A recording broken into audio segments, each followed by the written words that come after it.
માવઠાના કારણે કેરી અને કેળના ખેડૂતોને ભારે નુકસાનની શક્યતા, સાગર રબારી.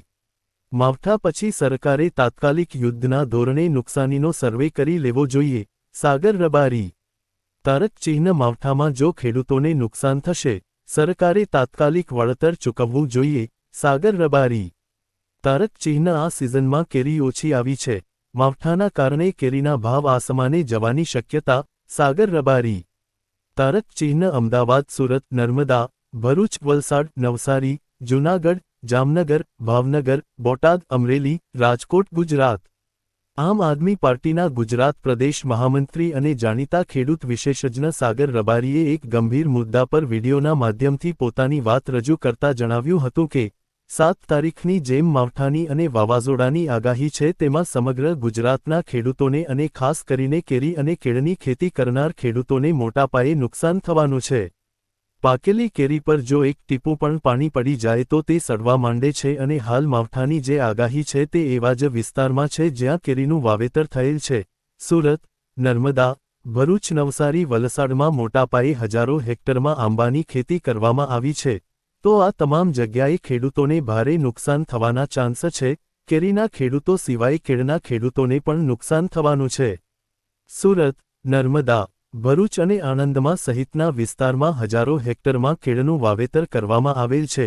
જો વરસાદની સાથે તેજીથી પવન ફૂંકાય તો કેળના ઝાડ પડી જાય તેમ છે અને ત્યારબાદ તેને ઊભા કરવા અશક્ય છે. આ વાવાઝોડા અને માવઠા પછી સરકારે તાત્કાલિક યુદ્ધના ધોરણે આ બાગાયતી પાકોનો સર્વે કરી લેવો જોઈએ અને ભોગ બનનાર ખેડૂતોને વળતર ચૂકવવું જોઈએ. સાથે સાથે જો માવઠાના કારણે કેરીના ખેડૂતોને વધારે નુકસાન થશે તો બજારમાં કેરીના ભાવ ઊંચા જશે. હાલ આ વખતે આમ પણ કેરીનો પાક ઓછો આવ્યો છે અને જો માવઠાના કારણે કેરીને નુકસાન થશે તો કેરીનો ભાવ વધુ ઊંચો. આવતીકાલે 7 તારીખની જે માવઠા અને વાવાઝોડાની આગાહી છે એમાં હાલ ગુજરાતના ખેડૂતોને મુખ્યત્વે જે ખેડૂતો કેસર કેરી કે બીજે કેરીની ખેતી કરે છે, બાગાયતી પાક છે જેમનો, અને કેળની ખેતી છે, એ લોકોને ખૂબ મોટા પ્રમાણમાં નુકસાન આમાં થવાનું છે. કેરીનું એવું છે કે અત્યારે હવે એ પાકવાની નજીક આવી ગઈ છે અને એના ડીંટડા ઉપર જો પાણીનું એક ટપકું પણ પડી જાય તો એ કેરી અંદરથી સડવા માંડે. ગુજરાતમાં કેરીનો વાવેતર વિસ્તાર જ્યાં વધારે છે એવા જ વિસ્તારમાં આ માવઠાની આગાહી પણ છે.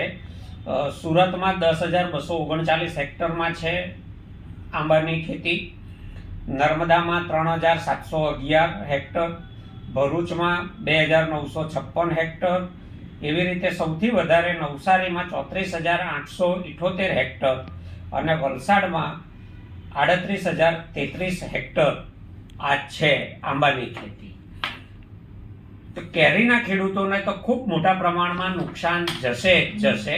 એ ઉપરાંત કેળની ખેતી આપણે જોવા જઈએ તો એ પણ જે આ કેરીનો બાગાયતી વિસ્તાર છે એવા સુરતમાં 2,334 હેક્ટર છે, નર્મદામાં 9,810 હેક્ટર છે, ભરૂચમાં 10,730 હેક્ટર કેળનું વાવેતર છે.